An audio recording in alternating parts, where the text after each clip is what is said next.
if it lets us. Yeah, it lets us this time. Border Barrels back for another beer cast, but we are minus one Zacchamanus. Again, it's bloody... Zach Zacchamanus. Yeah, I think we're going to have to start finding him for the amount of episodes that he misses. Well, he's almost Ben Simmons at this rate. Oh, jeez. For the NBA. Yeah, let's have a back injury. No, he's been moving house. He's had a baby, so that's it's good for him. Congratulations for all of that. But we're here to talk about some beer. What do you got cooking? We got some. Importantly, we got some dark beer. What do you got? Yeah. Well, because it's cold. When Yeah, it's still fucking cold. Well, because we were all living busy lives over the weekend. Yes. So we've had to record it bloody Monday night in the freezing cold. Yes. I feel like I'm playing soccer again. Yeah, I know. It is pretty cold. I thought winter was over, but here we are. No, we're still here. Yeah. So I'm keeping a hold of winter as long as I can. I've got the Deeds Lagahoo. Lagahoo? Lagahoo? So it's a tropical stout. Yeah. I guess... Yeah, I read the first line before I said this statement, but I would, if you had to guess tropical stout, what would you think? Rum flavours? Yeah, I suppose. Pineapple? Yeah. Kind of thing. But Coconut? Yeah. I would have picked coconut. So you think of the Caribbean, as whatever you like. Palm trees, sandy beaches, sun, and crystal blue water gently lapping at your feet. As you drift into the thought, you can taste the cocktail as you avoid its tiny umbrella, and the dull thud in the distance was surely leather on willow. And this may all be true during daylight hours, but eventually the sun sets and the darkness descends. Of the creatures crawling and creeping in the dead of night, the Lagahoo is by far the worst to me. Headless, chained, and part wolf, this shape-shifting monster will feast on any unlucky souls who cross its path. Jesus. Our Lagahoo Tropical Stout serves as a reminder. Sometimes you are a stranger in a strange land. A dark liquid pours with notes of burnt caramel, chocolate, coffee, and dark fruits. It's the perfect reason to deadbolt the door, shut the blinds, and enjoy a stout rather than take a walk. Yeah, righto. I'm afraid. Now that it's open, you've released the Kraken. To be fair, as far as we're concerned, that's probably blurb of the year. Yeah, it's not too bad. And what's that? Are they a couple of bloody Sasquatches or something walking in the distance? Must be. I reckon it kind of looks like, that kind of, how he's just walking along, that Sasquatch photo. Yeah, he's all stunned. Yeah, that's pretty funny. Oh, there you go. That's beautiful. Yeah. I guess it's got that kind of chocolatey... How loud is that? It's pretty loud out of 10. But it has all the stout properties, but it has some kind of, lightness to it. It kind of smells like a black IPA. Yeah. In taste-wise it does. It has that kind of burnt... Because, black IPA is kind of someone burnt this. Yes. Yeah, it's just this is an IPA, but the malt has been in the toaster for too long. Yeah. Yeah, I'd agree with that. So, it's got that. I would have thought maybe a bit more leaning into a rum or something like that, but that's not there. Yeah, okay.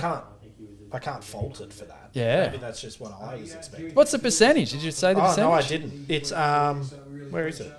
7%. 7. 2.5 standard drinks.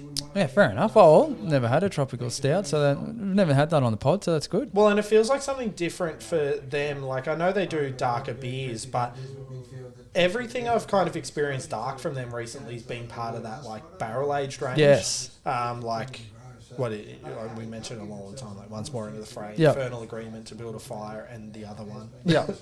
And the other one. That's not the official name. Yeah. But yeah, I feel like it's just not regular, but just a kind of stout isn't as regular for them. Yeah. Oh, well, there you go. Oh, hey, you'll be proud of me. Go. Speaking of barrel age, so I'm trying to get into it, right? Yeah. So I think I can do a barrel aged pastry. Okay, because it's got the sweetness takes away from the harshness. Yeah. And the liquor. Yes, and it kind of complements it. So I had a Banks pecan can. I saw this one. Yeah, barrel aged stout. Shared it with the brother-in-law Dave. Yeah. Yeah, and it's pretty bloody delicious. What do you think? He likes the stout too, and he likes whiskey. Okay, is he a crafty like when you say stout, like is he like a Guinness or is he like crafty stout? Nah, like Guinness and that sort of thing and a few other stouts, but he's pretty open to whatever, but he thought it was pretty good. He's like, ooh, this isn't what I thought it was going to be, but it was smooth, it was sweet, it was tasty, and I could handle the barrelness.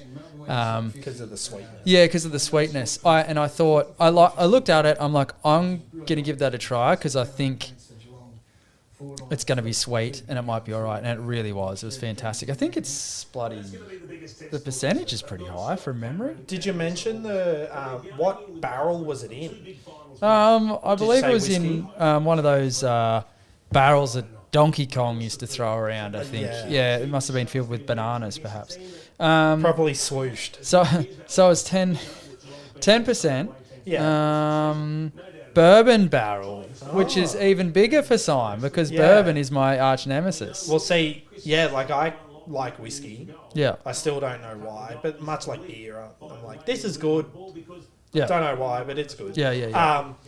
But yeah, bourbon I can't really get into. Yeah, no, but this was so that makes sense as far as the sweetness, and you could taste. It does taste a little bit banana-y, but it was very good. I would recommend it. Banks Pecan Can. Got it from, is it Nullimbic Cellars in Diamond Creek there. Oh, nice. If you're in Melbourne. They do some really cool stuff. They do tastings of all sorts of things. It's a bodlo, but they also do tastings on the side, but they also have like cool salami and stuff like that. There's some cool places in Melbourne, like I'm sure every city, but especially in Melbourne, that don't have like online stores that get a lot of stuff, and you can go in there and still get stuff because it's not sold to online people. Like I went to a local bottle store in Brunswick. Brunswick, and it's just like lined with stuff that I thought was once sold out. And it's cool to be the same kind of thing. Because online people would have been searching for it and bought it, but and just been like, I don't care where it's coming from, I want it. But so you otherwise, in other words, but it is cool. This place was much the same. There were some things that I hadn't seen for a while. I'm like, oh sweet. They also do a fair bit from the Vale that they just have in stock. Which I'm pretty into. I had one. The Vale. That's with EIL, isn't it? Yep, and I had Green Ferrari was one that I had. Green Ferrari. Ferrari. IPA there, double IPA. It was delicious. So where are they? Richmond, Virginia. Yep. See, like I'm scared of going American because I spend enough money on Australian beers to be bloody going over there. Look, the news is not good. The news is not good about American craft beer scene, like the whole scene. Why? It's just good. It's fantastic. Yeah. And that's why it's not good, because you have one and you're like, this is fantastic. And then you have another and you're like, also fantastic. Yeah. You can tell which breweries and that sort of thing. Like, as an example, you got Mountain Culture and Deeds, two American head brewers, both from the South, we've recently learnt. But, those... there's just something different. They just do it differently over there, and those IPAs and that sort of thing is heavily influenced by Well, I mean, it's American a West Coast IPA. It's American West Coast. East NEPA, Coast. which is New England IPA. Like, But it's just different again. Like it's just different. Like there are some breweries that I know have Australian brewers making West Coast IPA and East Coast IPA, and they just don't. Yeah, it's like to have Salt Bay. They have the Salt Bay guy at the end just go and do this, and it's just something else is in there, and you're like, oh yeah, this is genuine. This is from the place. Yeah, well, it's like when you follow a recipe. Like I've been overseas, and it's like we make pasta at home, but then you go to Italy, and it's like there's something here. Yeah. Like what are they doing? Yeah. And you look on those shows. You watch those. Oh, I'll try not to get off track, but you watch those cooking shows and it's like they're making a pizza. It's like 4 simple ingredients. We got this, we got this, we got this. I'm like, that's not what would happen if I did that. Yeah. So something else is going on there under the table that I'm not aware of. Yeah, especially like Italian pizza, because but like traditional pizza is like you'd look at it and be like, there's not enough stuff. Yeah. Where's the flavour? And then you have it and you're like, oh, it's all flavour. Yeah. It's really interesting. Whereas here it's like, oh, you want ham? Yes. Well, I've got all the ham that's left, the ham, and it's on your pizza. Yes, and that's why it weighs about 15 kilos. Sorry. Now, a big digression from myself, which is rare. I certainly don't do that. Now, I've got a throwback beer here today. It's a local one, Bright Brewery, and they've redone the can, I think. No, it's all shiny. It's a bit slippery. Well, it looks like it's got a full cover on it. Like it's got. Yeah. Oh no, it's the can. It's the can. It's not. It doesn't actually have a label. Yeah, right. Hand painted. Huh? Nah, it's not. But like. Mate. So this is the Maple Heist Porter. So I tracked this one down last year. Bloody went everywhere to try and find it. I actually messaged Bright Brewery. I think they were fairly helpful in helping me track it down, so that was good. Didn't they say, yeah, you can't? Oh, actually, yes, that's right. They were like, yeah, no chance. They were helpful in tracking it down by saying, stop wasting your time, it doesn't exist. But then I found it, and then I never went back to him and said, haha, I found it. So Maple Heist Porter, so valuable, so revered, so rare. Yeah, bloody oath it is. Real Canadian maple syrup is so sought after that in 2012, a shadowy network of criminals pulled off an unthinkable heist, stealing $18.7 million worth of maple syrup in Quebec, Canada. That's pretty crazy. The Canadian maple heist changed the face of maple syrup forever. So there was only one choice for our Maple Heist Porter. Brewed with real Canadian maple syrup for a true maple flavour and aroma. Maple Heist is rich and luscious. It's a luscious porter with smooth chocolate undertones. Now, I'm getting carried. I can't really read that well out loud. But this is recommended drinking. This is fantastic. So, although it's only 6.5%, the amount of taste that you get out of this thing is absolutely delicious, and it's probably one of my favourite beers from those guys. It's fantastic. So, what are you looking into? Maple syrup prices? Yeah, because I was trying to buy stocks. Are you trying to short it? No, the big short. No, I was just interested because I was wondering, like, $18.7 million worth of maple syrup. How much maple syrup is that? The price of maple syrup is actually quite interesting. Now, I don't have the numbers from 2012. I've only got from 2017. But a kilogram of maple syrup was going for, in 2017, US dollars, $4.65 a kilo. Okay. That's a lot. That's a lot. 2018, 39 cents US a kilo. Okay. 2019, 6 cents a kilo. Right. So in 2 years, it went down 84.345%. Is that right? Yeah. That's why. How has it fluctuated that much? I don't really know what to tell you, but they need to stop it. They need to look into that. But like, so based on that, in 2012 it would have been like $100 a kilo. They need to lower the standard maple rate that people can borrow against to buy maple syrup for the price to go up. Well, that, and like I think maybe it's like if you keep printing money, it loses its value. Yes. So they keep printing maple syrup. Yes, they keep. Yes, You've got to stop making it. Stop making maple syrup. You got to create that scarcity. There can only be there has to be a limit. I'll tell you what. Otherwise, you're selling your maple syrup and you're buying bloody 10 kilos for 60 cents. Righto, we're bloody gabbering on here. I mean, maybe it's time to. We should invest in maple syrup. 6 cents a kilo. I'll talk about it. Okay. Yeah. We won't let anyone else in on it. Don't invest in maple syrup. But that's fantastic. Well done, Bright. And I'm glad.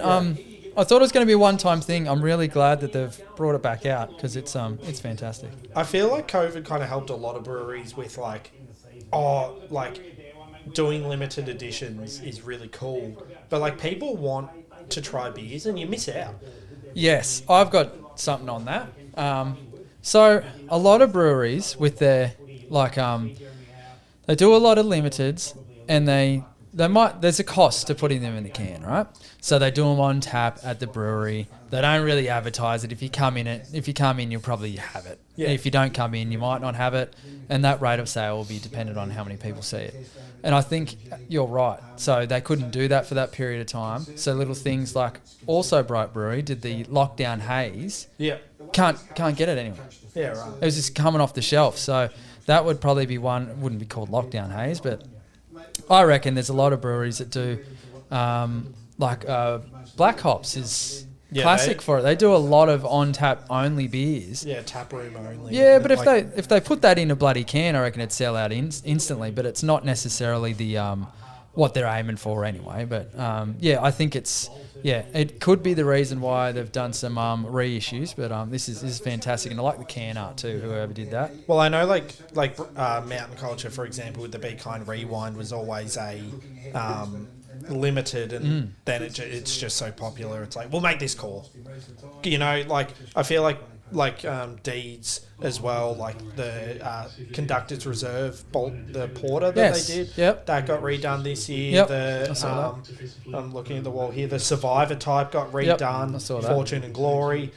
Like, so they're doing new stuff, but they're also re-releasing popular ones, which is cool. Well, Deeds have always been the best at that, I would say. They don't do things once, really. Unless, I guess there's probably a few, especially up on this wall, that didn't really sell well, or they were meant to be special editions, but there's probably a few up there, like the D-Cats. It's like, okay, we'll do that once, and that's it for that. Yeah. Whereas, like, there were probably some, like everyone loves that, the Conductor's Reserve. Yeah, no, it's really quite nice. good.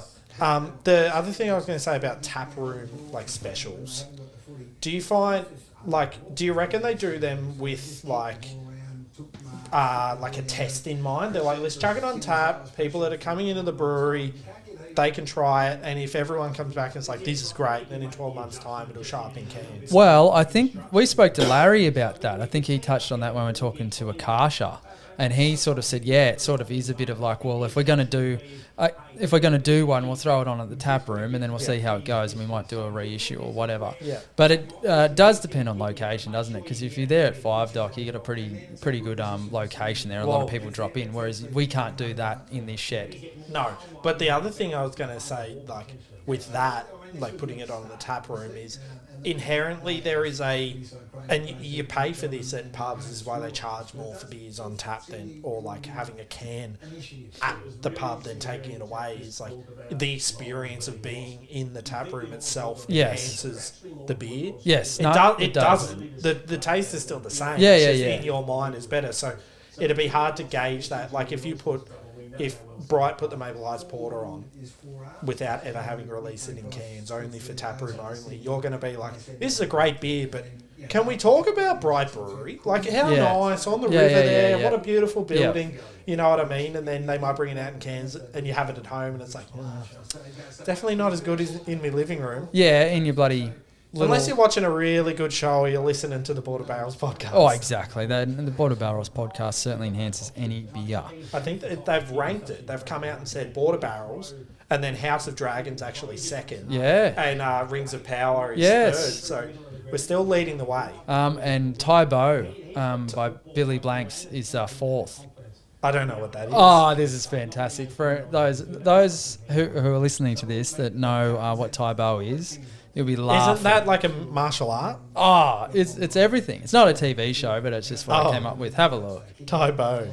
Is that a bow, but he's from Taiwan? It's quite or possible. Thailand? It's quite possible. Body fitness system. Oh, is it like the original Zumba? Kinda, but it's pretty hectic. Like, I can see it'll get you fit. But Billy Blanks, he's killed someone, I reckon. Richard Simmons. Yeah. Oh yeah, Richard Simmons. Now, have you got some news? Oh, I've got a little bit. Have you got news? It's not breaking news. No, I might have a bloody question. Well, okay, we'll leave you. Well, that's way cooler than what I've got. I've just got quickly. So obviously, I think we mentioned it very early on in the pod. Mind you, this is our 66th episode of Border Barrels Beer Jeez, there you go. So many a moon ago, we spoke about Colonial having people weren't keen on their name, which I'm not going to comment on whether that is a good or a bad thing because I don't know. I haven't researched it enough to form an opinion. Yeah, I imagine some bad stuff happened back in the day. I mean, if someone's mad enough, then there's probably merit to it, you know. It's worth looking into. So they've changed from Colonial Brewing Co. and they're now CB Co. Yes, is it still Colonial Brewing Co? It's hard because well, I mean, CB Co. obviously everyone who knows it as Colonial Brewing Co. will know that CB stands for Colonial Brewing, but moving forwards, if you didn't know it was Colonial Brewing Co., it's like, oh, that's just CB Co. Yeah, that's right. Yeah, it's difficult because I can see why they did it, because obviously they didn't stand, like they weren't. I'm sure they weren't standing by colonialisation or anything like that. I don't think that was even thought of when they. I think it was. Didn't we look into it, and it was something to do with the colony of people in the Margaret River region of brewers and winemakers, and they kind of came together to create Colonial Brewing. Yeah, it was. But they weren't, I think they heard the backlash, they weren't super married to it, and they were like, well, okay, we'll still, we'll change it. Well, yeah, and like that's the thing is like beer's always been like bringing people together. So if you've got something that creates division, whether you believe, like, whether your opinion is here, like for or against, it's like that's not what beer is about. Yeah, and no doubt it was more than backlash online. They probably would have heard it through social medias. Yeah, well, some people coming to the tap room going, oh, really? But, oh, really? Anyway, there you go. So they've said, announced a name change to better reflect modern taste and drive its continued growth in the marketplace. But, yeah, so that's something interesting. So if you're wondering where the Colonial Brewing beers have gone, they've not gone anywhere. They've just got CB Co. written on them now. Yeah, same branding and everything else by the looks. But, that's what's happened there. I don't think anything will change. Yeah. And then that's all I've got, but I do have one because in not this weekend, coming the next weekend. Well, will we save it? Well, I think, can we talk about the news and then we ask more details? Oh, yeah, I reckon you could. You can. So Stomping Ground, who will be hosting a tap takeover, or be co-host with the good shed of a tap takeover on grand final day over in Wodonga. They've been acquired by Good Drinks Australia. So Good Drinks, by the looks, is following which Good Drinks, the listed owner of Gage Roads Brewing Co., acquired the business. So Good Drinks obviously own now Gage Roads and Stomping Ground. Yep. So is that now considered non-craft, or is it still craft? How does that affect their brewing capacity? I think it would still be classed as, the style would be craft, but whether it's independent or not. But yes. I wonder what determines whether it's independent or not. It doesn't have to be a corporation, because like if you and I bought Deeds and Mountain Culture, they'd still be quite independent. But like we'd just be the ones sitting on our seats in the office throwing darts at the wall. Like I think that's what people do when they're up the top end of a company. Well, yeah, in my experience. Yeah. So. Not that I've been at the top end of a company, but I've been at the bottom end of a company and gone, hey, those guys are just throwing darts. Yeah. It'll be interesting. Like, I guess that's something that we ask. We'll have the follow-up. We'll have the follow-up question, the follow-up answer for you, so we'll see what's going on there. Oh, that's cool. Crowd fundraise in dollars. Who made the most? 1.51. Black Hops, 2.2 mil. Yeah. Whoa. Spin Effects Brewing, 2 mil. I'm unsure. Batch Brewing and Beer Cartel, 1.5 each. Yeah. That's pretty cool. There you go. I think all that crowdfunding is pretty nuts. I think it's pretty cool. What do you got? Black Ops 2 valuation at maximum subscription offer, 65 mil. They've done pretty good. Yeah, bloody oath they have. and I think as well, it's that I keep talking about that abundance mindset. Everyone's sharing ideas and whatever, the community's getting around it, and I think that the people of those communities really respect the brewery. Like Black Ops is up there, is Burley Heads up there that way, or somewhere up in Queensland. I know there's some bloody... So Black Ops 2 is in bigger waters. Oh, yeah. Well, there's a bit of money up that way, but they want to keep it's like keeping the pub open kind of thing. But it's kind of cool that you've got a local brewery. Yeah, absolutely. Because it doesn't matter how good it is. If it's bloody around the corner from your house, it's your local brewery. So there you go. It's bloody around the corner from someone who's been in our live crowd once. Really? Yeah. Harris. Oh, there you go. He's up there now. No, very good. So from the live crowd of a Border Barrels show to the doorstep of Black Ops. Oh, bloody lucky him. Well, we might finish up Oh, yeah. Without question. Will it play? Or is this something that you'll have to put in? I'll have to drop in. We'll hear it, but I can drop it in pretty easy. And now a question from one of our loyal listeners. Oh, which one is it? I turned them all up. How do you do, fellow children? It is your partner in crime, the third of the trio, who is missing a few weeks of the podcast for various reasons. And I thought I would send through a little question. Might be more to come as well. But to start with, I would like to know if you guys can create the ultimate fantasy beer using an ingredient you have never seen used in a beer before. And just to get the creative juices flowing, my example, had a bit of a think about this, an Imperial Pomegranate Sour. I mean, I'm not saying it's going to taste good. It's just something you can create that, you might be able to slap a label on and sell. Anyway, I think you guys are still doing a great job while I'm not there, and I look forward to seeing what answer you've got for me. Righto. Well, that was, if for those that have been following along, that was Grazzi, but in another form. Sounded like he had a filter on his voice. It sounded like he had something nasally going on. He doesn't sound like that normally. No. Is that a funny joke? Because he's quite nasally. Is he? Yes. Actually, yeah, he blows his nose a lot. However, it did sound like he was on old-time radio. Yeah, why? There was so many. Can you produce? Can you? But yeah, so has that been made before? Well, I'm just looking. So, not to discredit it, because pomegranate is, even if it has been made before, is not regular. So, yeah. I mean, I feel like an ingredient in a beer is a lot like a song. Someone's done it before. Yeah, There's a finite amount of sounds. No, it sounds good though. But look, just Googling pomegranate beer. So 4 pints in a watermelon and pomegranate sour. So not an imperial. An imperial, that appeals to me. Yeah, bloody oath. Imperial appealing.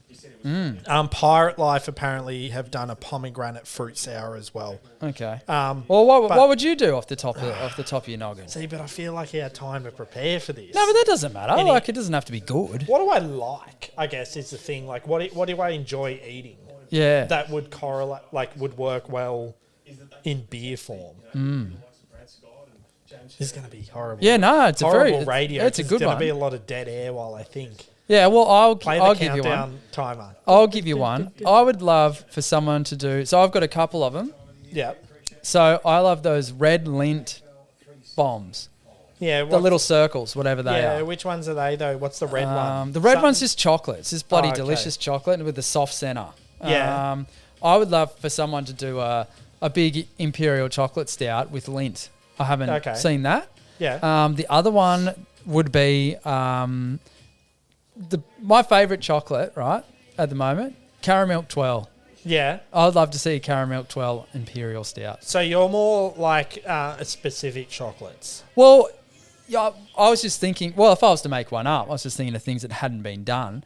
But yeah, if I'm a stout man, I would do, I'm chocolate more than coffee with stouts. Yeah. So, and that's probably what I'd do. What if I said... Ooh, Ferrero Rocher? Yeah, that'd be dangerous. That'd be good. No, so what about... quickly think of something that is just unheard of in a beer. So we've had chocolate, like pomegranate. We've had fruit, but pomegranate's not in there. So something just wild. Not wild, but something as an ingredient, rather than variants, as an ingredient. I'm thinking because my favourite Zupa Duper is cola. Yeah. Like a cola Zupa Duper. Sour. That'd be awesome. But make it imperial. Got to be imperial. You got to top up the... That'd be great. That's something weird, excuse me. I'm trying to think, what kind of weird fruits there are that taste good. They did it. The Little Creatures did that banana blend, blender hazy IPA. That was bloody good. It's harder than you think, isn't it? Well, because you think of things that aren't in beer, and it's I don't want a salami pale ale. Yeah. Because that'd be awful. Yeah. Oh, it would be awful. What's that stuff? So a colleague of mine, a big quippy pale ale. Oh, Jesus. She loves Biscoff. What's Biscoff? Now, get up, Biscoff. What about like a Greyvox? Greyvox? A Greyvox fucking, Biscoff. savoury beer. So it's a biscuit. Yeah, but it's biscuit, but it's basically like... Oh, they do a spread. Is it like the peanut butter of biscuit sort of stuff. It's biscuit peanut butter. Oh, yeah, right. Well, it's not peanut butter at all. It looks like a Scotch finger. Yeah, but that would be a collab with that. But I'm just thinking brands. I haven't really come up with anything unique yet. Yeah, but brands, like I'd love an Oreo, like a cookies and cream style stout. Yep. That'd be cool. Have we had anything apple crumble? I like apple crumble. Ooh, I'd like that. Yeah. like but do it in too. like an imperial sour style. Yep. Like something different. I guess that's the thing. I think is we need to stop giving away these ideas because rather than doing like a chocolate stout, give us like a real decadent like Ferrero Rocher chocolate IPA. Do something weird with it. Yeah, that's right. Yeah, because I think that's where it's getting at is like there's always like watermelon's going to pop up in sours all the time, but have we had watermelon in a stout? Have we had watermelon in a porter? That's where I think it's got to go, is that we're reusing ingredients but putting into weird shit. Yep. No, that's very good. Now, one thing we have to remember. So Gin beer. There you go. Gin beer. Because, I was actually going to ask this when you were like, I did barrel age. But, I was like, you like clear liquors, but clear liquors aren't barrel. They're distilled and then they're kind of, are they stored in barrels like gin and vodka? They're not really, are they? I don't know. So, I was going to say, like a gin-soaked. Yeah. A gin-soaked porter or a gin-soaked stout would be really cool. Well, I mean, there's no reason why you couldn't just grab a regular barrel, like small batch barrel, and put gin in it for 12 months for a period of time, and then put beer in it, after, or wine or something like that. That would be very interesting. Gin beer. Yeah, see, that's sweet. I can't say gin beer. You'd call it sweet gin music. That's for there you go, Zach. There's your answer. Yeah, that's for you, Gratz. Sweet gin music. Gin beer. But one thing we have to do in our summer series, hopefully we meet a few. We're gonna go on tour. Perhaps we're gonna try to go on tour. That's our goal. But I want to know how some of these breweries they do a fucking, because a lot of these flavors and scents and whatever are done via hops. But I want to know what percentage is just coconut, right? So there's a hop that smells and tastes and has those characteristics of coconut. But at what point do those go, we're chucking a bloody bag of chocolate in here? Oh, I reckon there's been a number of people that have just gone, the shredded coconut, just poured. Yeah, and where it works, what stage it happens. I'm super interested in that. Yeah. Anyway, we've gone way over on this. This is a big beer podcast. It is a big beer podcast. We'll leave it there. Border Barrels signing off. Drink a beer. Gin beer.